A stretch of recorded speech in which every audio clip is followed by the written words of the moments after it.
Hello everyone, I'm Eylon Levy. This is the daily briefing of the Israeli Citizen Spokesperson's Office. We are live on YouTube, Instagram and Twitter. Please start submitting questions in the chat.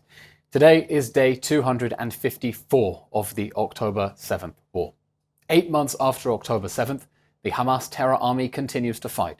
Hamas continues to attack Israelis. Hamas continues to promise more attacks in the future, and Hamas continues to hold 120 hostages in its terror dungeons. Israeli soldiers, many of them reservists with ordinary lives before this war, are paying a heavy price for this war.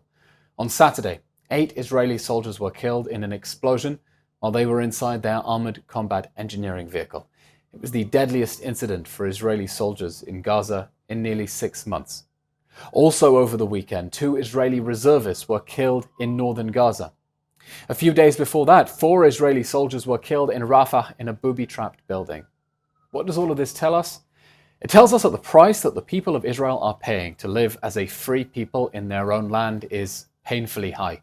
It tells us that the threat from Hamas is all too real. It tells us that Israel has no choice but to continue to fight Hamas until Hamas's military and government capabilities are destroyed, until the hostages come home, all the hostages, and until Hamas can never again threaten Israel.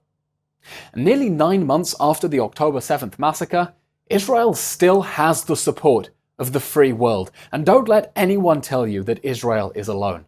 Just days ago, Italy hosted the leaders of the G7. That's the club of liberal democracies, including the US, UK, Germany, France, Canada, Italy, and Japan. They said unanimously, "We express our full solidarity and support to Israel and its people, and reaffirm our unwavering commitment towards its security." The world's democracies know something. Israel is fighting a just war to protect its people from the barbaric terrorists threatening to do October 7th again and again until Israel is destroyed and we are all dead. The G7 leaders also did something the UN has never done. They condemned Hamas. They condemned Hamas for its continuing use of civilian infrastructure, for its military activities, and its failure to separate and distinguish itself from civilians in Gaza. What does that mean? It means the world's democracies slammed Hamas for operating out of schools and homes and mosques and hospitals, putting Palestinian civilians in danger. Because Hamas is not using them as human shields, it's using them as human sacrifices. Hamas and its psychopath leaders want to maximize suffering in Gaza because they want Western democracies to hate Israel and join its war to destroy our country. But the free democracies of this world stand with Israel. We have our disagreements, but countries that share our values know that Hamas is a barbaric terror organization with no regard for human life. The G7 demanded that Hamas fully and unequivocally accept Israel's hostage release proposal. In other words, Hamas needs to stop haggling and say yes to the deal on the table.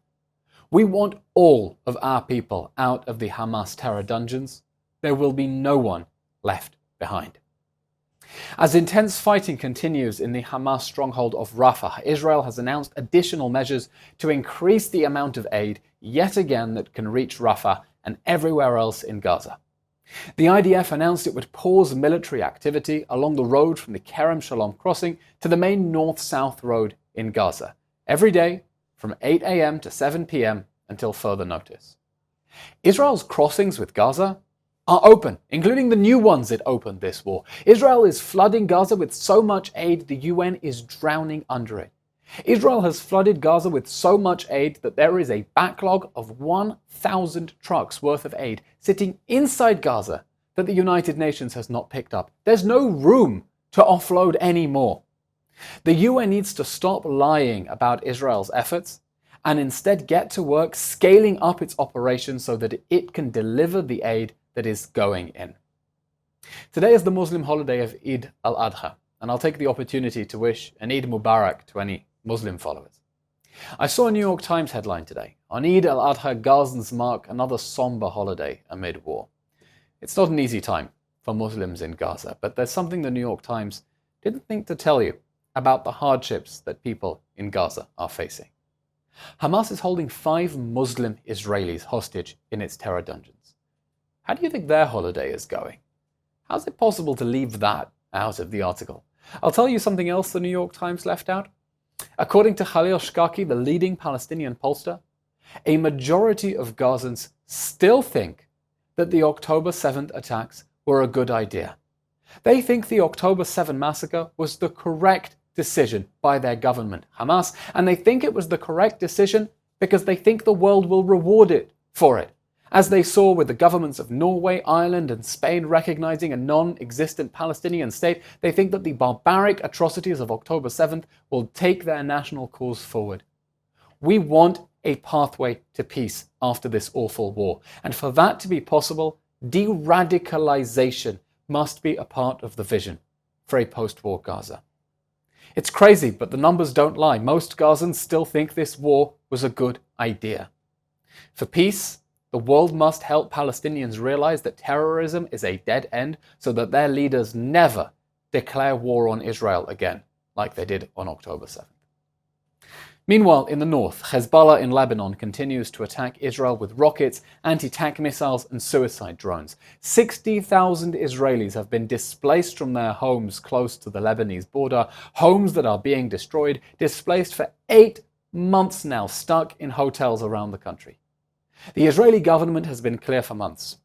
Hezbollah must back off, or Israel will have to push it away. Israel wants to resolve this situation with Lebanon diplomatically and enable the 60,000 displaced Israelis to return to and rebuild their homes. France is working on its own diplomatic proposal that reportedly includes the creation of a small buffer zone inside Lebanon, an increase of Lebanese troops in the border area. Israeli Defense Minister Yoav Gallant has condemned the French initiative. He tweeted, "As we fight a just war defending our people, France has adopted hostile policies against Israel. Israel will not be a party to the trilateral framework proposed by France." As Hezbollah continues to escalate its attacks, a diplomatic solution is looking less and less likely, but it's necessary if we are going to avoid a full-scale war, a war that Hezbollah declared on Israel on October 8th, in solidarity with the rapists of Hamas. It's time for the whole world, it's long past time for the whole world to wake up and take immediate steps to rein in Hezbollah, Iran's proxy army in Lebanon. There is no room for half measures. We'll take some questions now from the audience watching live on the various social media platforms. As always, please remember you can submit questions in advance or during the briefing on YouTube, Twitter, Instagram, all the platforms. Questions, please. Leora on the Instagram live feed writes, "Many people are still legitimizing UNRWA as a place to donate. How do we educate people about why this is a problem?" Leora, thanks for your question.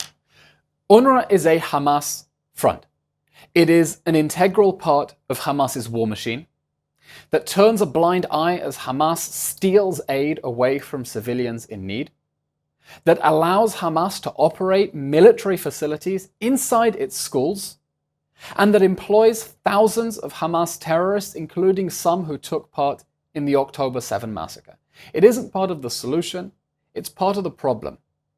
And it's part of the problem not only because Hamas uses it to launder propaganda for the international community and cover up its war crimes, but because UNRWA exists in order to perpetuate this conflict. At the end of the Second World War, there were refugee crises all around the world, and all but one of them was solved because the refugees were resettled and given new homes.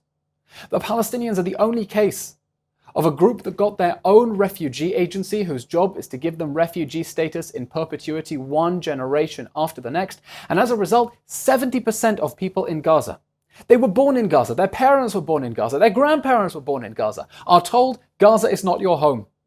You have a right to live in Israel, and until you use violence to go and live in Israel, we will continue to give you welfare at the expense of international taxpayer. And that means that those countries that are supporting UNRWA are perpetuating this conflict. They are dragging this conflict on for longer than it needs, because instead of telling Palestinians the war of 1948 is over, you need to live next to Israel, they are encouraging them to continue the cause of violent struggle until Israel is destroyed. And it's important for us to be clear that there is no room for UNRWA in Gaza after this war. When this war is over, in order for there to be peace between us and our neighbors, we need de-radicalization. We can't have children growing up in schools being taught that violent struggle against Israel is something to be glorified until Israel is destroyed. And that's the point of UNRWA, and that's what they're teaching them in their schools. We need a system that will teach them to embrace peace, that will not allow terrorists to hijack aid, and definitely not hire terrorists and put them on their payroll. For the sake of peace, UNRWA must go. I hope that was clear. Next question, please. A related question from Ariel, who wrote just now on Instagram Live. What type of leadership can be envisioned in Gaza after the war? Who in the PA would be able to bring a healthy leadership with a potential international coalition? That's a good question, Ariel. The question of who will govern Gaza the day after is not a simple one. Israel has been clear. It won't be us. No one wants Israel to govern Gaza. It definitely won't be Hamas, after the way they militarized the whole Gaza Strip to build a war machine against us. But it can't be the Palestinian Authority either. The Palestinian Authority isn't able to impose security in Jenin, in areas under its own control. It is completely ill-equipped to impose order in Gaza. Definitely when the Palestinian Authority agrees that most people in Gaza are refugees who should not be given health and education services from the PA and should instead be reliant on international taxpayers instead. I think Israel would like to see local leaders from inside Gaza take responsibility for their communities, make sure that aid reaches the people who need it, and commit to rebuilding Gaza in a sensible way. Now, I don't know who that's going to be, but I'll tell you this. If the world wants us to have peace, and we really, really, really want peace, and for this cycle of war to stop, we need a generation of Palestinian leaders who will be brave enough to turn to their people and to the protests around the world and say, no, no, no, no, no, stop saying globalize the Intifada. Stop saying from the river to the sea, because that means destroying Israel, and we don't want to destroy Israel. We want to live next to Israel in peace and prosperity. And until we have Palestinian leaders who are able to do that, we're going to be condemned to a cycle of violence. That is why the decision by the governments of Norway, Ireland, and Spain to recognize a Palestinian state that doesn't exist as a reward for October 7th is so dangerous. Because it tells the Palestinians that if they commit more atrocities and more terrorism, the world will reward them instead of punishing them. So we need you watching around the world to put pressure on your governments. Take steps that will embolden Palestinian leaders who accept Israel's right to exist and want to coexist with it, and stop giving perverse incentives to terrorists who want to burn, rape, and abduct Israelis, because that is exactly what the governments of Norway, Spain, and Ireland are doing. It can't go on, and no one should tolerate it. This question is from Avraham on Twitter. He writes, Ambassador Erdogan said Israel is considering leaving the UN. Lately, the UN has become the diplomatic branch of Hamas, given their funding of UNRWA, political support for the Hamas ceasefire positions. What are the pros and cons of Israel staying at the UN? Does Israel have a red line? I'm not aware of any plans to leave the United Nations. It is a deeply flawed, some would say institutionally anti-Semitic organization, one in which the world's dictatorships and tyrannies find one thing they agree on, and that's ganging up on the Jewish state, and they do it very well, and they've managed to hoodwink the world's democracies into thinking that just because you have UN on your business card, that gives you moral authority, even as they cover up for Hamas. But like it or not, as long as it exists, the United Nations is the international forum in which all nations are a part. And Israel doesn't want to be a pariah state. Israel wants to embrace its rightful place among the family of nations, and that is the stage where you fight. And that is the stage where you fight back against the propaganda, where you build alliances, and we have friends. And our role is not to fall into some slump and thinking we are alone. Just look at that powerful statement from the leaders of the G7, reaffirming Israel's right to defend itself against Hamas. Israel needs to work together with partners around the world, and we have them, and our allies exist to help them understand why Israel is fighting, help them stand with us for human rights, for freedom, against terrorism, instead of trying to think that we can wage war on the whole world, even though the United Nations, again, a deeply, deeply flawed organization in need of some deep-seated reform. Our last question today just came through from Carrie on our Instagram Live. How do we collectively address the growing anti-Semitism happening in the diaspora? None of our governments are protecting us. First of all, you need to raise awareness with your governments, because people are not aware of what is happening. People do not know how scary and dangerous it is to be Jews, how much security there is around communal organizations, how much people feel afraid to enter city centers when there are these massive protests. you have to bring it to their attention. And I think people are beginning to understand. We're seeing some people, even on the left, beginning to understand the deep, deep sickness of anti-Semitism. Most people in most countries around the world, at least in the West, are fundamentally decent, law-abiding people who want to stand up to hate and intolerance. And you need to help them understand why globalize the Intifada means kill Jews and Israelis wherever you find them. You need to help them connect the dots, because it doesn't make sense intuitively in their own heads. You need to help them connect the dots, and you need to stand up for your places in Western society as well. I'm not one of the people who will say everyone should make Aliyah, pack up your bags and come and live in Israel. No, Israel needs and wants strong Jewish communities around the world, because you are responsible for keeping Western countries sane and loyal to their own fundamental values. When there are many extremists who want to drive them off a cliff, do not let them do that. Help mainstream society wake up, connect the dots, and stand up to hatred and intolerance. Okay, that's all we have time for today. We will be back tomorrow here at the Israeli Citizen Spokesperson's Office. As always, I don't know what platform you're watching us on. Please follow us on all the other ones: YouTube, Instagram, Twitter, TikTok, LinkedIn, Facebook, all of them. And we'll be back tomorrow, 3 p.m. Israel time, 8 a.m. Eastern, with a live briefing and Q&A. Thank you for joining us. Thanks for following. Keep safe.